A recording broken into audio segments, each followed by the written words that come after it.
warahmatullahi wabarakatuh.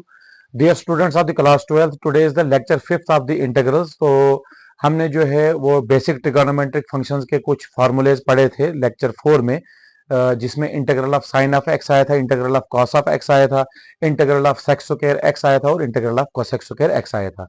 हमने जो है एक इम्पॉर्टेंट चीज और जो है वो नोट करनी है। देखिए, आपके पास एक फार्मूला आया था integral of E raise power X D X. तो इसका वैल्यू जो है वो किसके बराबर आया था? ई raise power x plus C के बराबर आया था। ठीक, लेकिन अगर हम थोड़ा क्वेश्चन पे जो स्टैंडर्ड है उसको बढ़ाते हैं, जैसे अगर आपके पास आता है integral of E raise power 3x dx, integral of E raise power 3x dx, तो हम इसको किस तरीके से सॉल्व करेंगे, ये चीज बहुत इंपॉर्टेंट है। देखिए, integral of E raise power 3x हम इसको कैसे पढ़ेंगे? Integral of E raise power x, यानी इस 3x को जो है हम क्या कंसिडर करेंगे? x कंसिडर करेंगे। तो e रेज पावर x जो है वो किसके बराबर आएगा? e रेज पावर x, यानी x की जगह जो है वो क्या है? 3x है, अपान, यानी इसका डिनोमिनेटर बनेगा, जो वैल्यू हमने x के बराबर मानी थी उसका डिफरेंशिएशन होगा, that is d by D X of 3 of x plus c, that is equal to e raise to the power 3x upon d by D X, यानी डिफरेंशिएशन होगी। कांस्टेंट जो है उसकी डिफरेंशिएशन नहीं होती है, तो कांस्टेंट जो है वो बाहर निकल आएगा, दैट इज 3। तो अंदर जो है वो क्या बचेगा? d by D X of x. तो d by D X of x जो है वो हमेशा 1 के बराबर होता है, तो आपके पास वैल्यू जो है वो क्या आएगी? e raise power 3x upon 3 plus c जो है वो इसका आंसर बनेगा। ठीक, तो ये हमने जो है एग्जांपल 1 से इस चीज को सीखा। अगर आपके पास क्वेश्चन इस तरीके से हो, ध्यान रखिए, अगर आपके पास अब ट्रिगोनोमेट्रिक फंक्शन दैट इज मान लीजिए sine of 4x minus E raise power 5x और dx, इस तरीके से क्वेश्चन आपके पास दिया हो, तो आप इस क्वेश्चन को किस तरीके से सॉल्व करोगे? ध्यान रखिए, हम इंटीग्रल्स के पार्ट को जो है वो बिल्कुल अलग लिखेंगे। पहला पार्ट आपके पास आ गया integral of sine of 4x dx minus integral of E raise the power 5x dx। ठीक, तो साइन ऑफ 4x की जो है इंटीग्रेशन कैसे होगी? ध्यान रखिए, साइन ऑफ 4x, यानी इस 4x को हम कंसिडर करेंगे x, तो ये बनेगा आपके पास minus cos of x upon d by D X of 4x minus integral of erase पर 5x। इरेज पर 5x मतलब हम इस 5x को कंसिडर करेंगे x, तो ये बनेगा आपके पास e raise power x upon d by D X of 5x, d by D X of 5x। तो इसको हम कैसे सॉल्व करेंगे? ध्यान रखिए, ये बनेगा आपके पास minus cos of 4x upon D by D X of 4 आपके पास कांस्टेंट है, ये बाहर निकल आएगा, तो D by D X of x जो है वो 1 होता है, तो आपके पास वैल्यू यहाँ पे कितनी आएगी? 4 आएगी, minus E raise power 5x upon, देखिए 5 आपके पास कांस्टेंट है, कांस्टेंट की डिफरेंशिएशन नहीं होगी, वो बाहर निकल आएगा, D by D X of x जो है वो 1 हो गया, तो आपके पास ये आ गया 5 प्लस c जो है ये क्या बनेगा? इसका आंसर बनेगा। ठीक, तो हमने जो है इसमें ई रेज पावर एक्स भी देखा, और जब आपके पास ट्रिगोनोमेट्रिक के फंक्शन और ई रेज पावर एक्स की वैल्यू जो है जब साथ में आती है, तो जब ये मिक्सअप हो जाती है, तो हम इनको किस तरीके से सॉल्व करते हैं, तो ये समझना बहुत जरूरी है। ठीक, अब हमारे पास क्वेश्चन जो है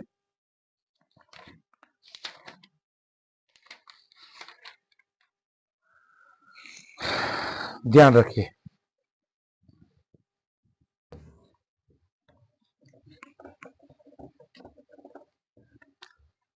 अगर हमारे पास क्वेश्चन जो है इस तरीके से आता है, integration 2 upon 1 plus cos of 2x dx, 2 upon 1 plus cos of 2x dx। देखिए, आपका जो न्यूमिनेटर है, न्यूमिनेटर आपका जो है वो कांस्टेंट है, डिनोमिनेटर आपका 1 प्लस कॉस ऑफ 2x की फॉर्म में है और dx।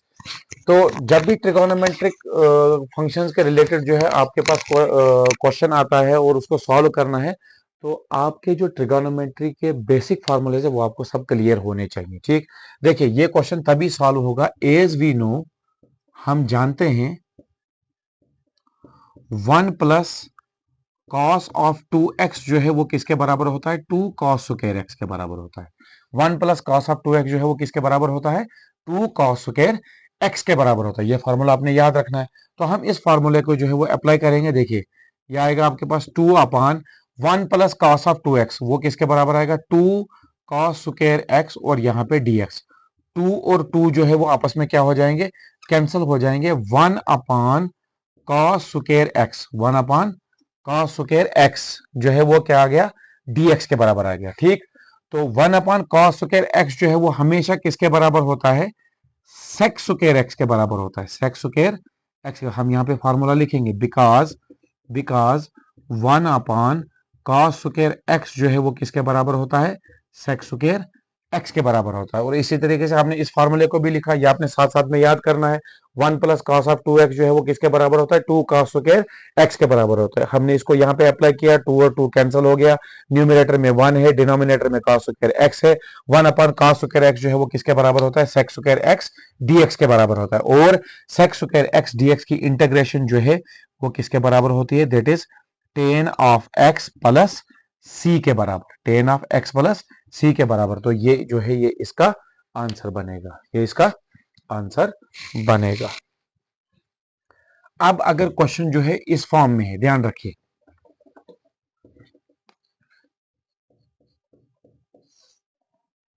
Integral 2 upon 1 minus cos of 2x dx, 2 upon 1 minus cos of x 2x। ठीक, तो हम जानते हैं एज वी नो, हमारे पास एक दूसरा फॉर्मूला है, that is 1 minus cos of 2x जो है वो किसके बराबर है, 2 sine square x. 1 minus cos of 2x जो है वो किसके बराबर है, 2 साइन स्क्वायर एक्स। तो हम इसको कैसे सॉल्व करेंगे, ध्यान रखें, integral 2 upon 1 minus cos of 2x की जगह जो है वो क्या आएगा, 2 साइन स्क्वायर एक्स और साथ में क्या आएगा, dx आएगा। ये 2 न्यूमिनेटर में और डिनोमिनेटर में क्या हो जाएगा, कैंसिल हो जाएगा। उसके बाद आपके पास क्या बचता है, integral dx upon sine square x, वो किसके बराबर होता है, integral of cosec square x और dx के बराबर आता है। ठीक, तो आपने जो है यहाँ पे फॉर्मूला लिखना है, because 1 upon sine square x जो है वो किसके बराबर होता है, कोसेक स्क्वायर एक्स के बराबर होता है, कोसेक स्क्वायर एक्स के बराबर। और integral of cosec square x जो है वो किसके बराबर आता है, minus cot of x plus C के बराबर आता है, minus cot of x plus C के बराबर आता है। तो ये जो है इसका आंसर बनेगा। देखिए हम इसको फिर दोबारा से देखेंगे, हमारे पास क्वेश्चन की फॉर्म क्या है, 2 अपान 1 माइनस कॉस ऑफ 2x। हम ट्रिगोनोमेट्री में जानते हैं कि 1 माइनस कॉस ऑफ 2x जो है वो किसके बराबर होता है, 2 साइन स्क्वायर एक्स के बराबर होता है। तो 1 माइनस कॉस ऑफ 2x जो है वो किसके बराबर आ गया, 2 साइन स्क्वायर एक्स। न्यूमिनेटर में 2 है, डिनोमिनेटर में 2 है, दोनों कैंसिल होंगे। ये आपके पास आएगा dx into 1 dx upon sine square x, dx upon sine square x जो है वो किसके बराबर होता है, cosec square x. Integration of cosec square x जो है वो हमारे पास फार्मूला क्या होता है, minus cot of x plus c होता है। तो आपने इस क्वेश्चन को इस तरीके से सॉल्व, अगर आपके पास क्वेश्चन जो है वो इस फॉर्म में हो, ध्यान रखिए, आपके पास क्वेश्चन आता है integral of 2 under root of 1 plus cos of 2x और dx की फॉर्म में, इस तरीके से होगा क्वेश्चन। तो हम इसको कैसे सॉल्व करेंगे, देखिए, एज वी नो दैट, हम जानते हैं, हम क्या जानते हैं, 1 प्लस कॉस ऑफ 2x जो है वो किसके बराबर है, 2 कॉस स्क्वायर x के बराबर, 2 कॉस स्क्वायर x के बराबर। तो ये क्या आएगा, integral of 2 under root of 2 cos square X, under root of 2 cos, क्यों, क्योंकि 1 प्लस कॉस ऑफ 2x जो है वो किसके बराबर आ गया, 2 कॉस स्क्वायर एक्स। और आपके पास जो बाहर वैल्यू है, दैट इज फंक्शन जो है वो है dx। स्क्वायर और रूट हो जाएगा कैंसिल, स्क्वायर और रूट हो जाएगा कैंसिल। तो आपके पास क्या बचा, 2 2 के ऊपर अंडर रूट रहेगा, दैट इज 2 अंडर रूट 2। और आपके पास जो वैल्यू है, that is cos of x dx। 2 under root 2 जो है वो कांस्टेंट है, हम इसको बाहर निकालेंगे तो अंदर आपके पास वैल्यू क्या बचेगी, कॉस ऑफ एक्स और dx बचेगी। ठीक, तो ये बनेगा 2 under root 2 integral of cos of x जो है वो किसके बराबर होता है, sine of x plus C के बराबर होता है, क्योंकि हमारे पास इसका फॉर्मूला मौजूद है, that is integral of cos of x dx जो है वो किसके बराबर होता है, साइन ऑफ एक्स।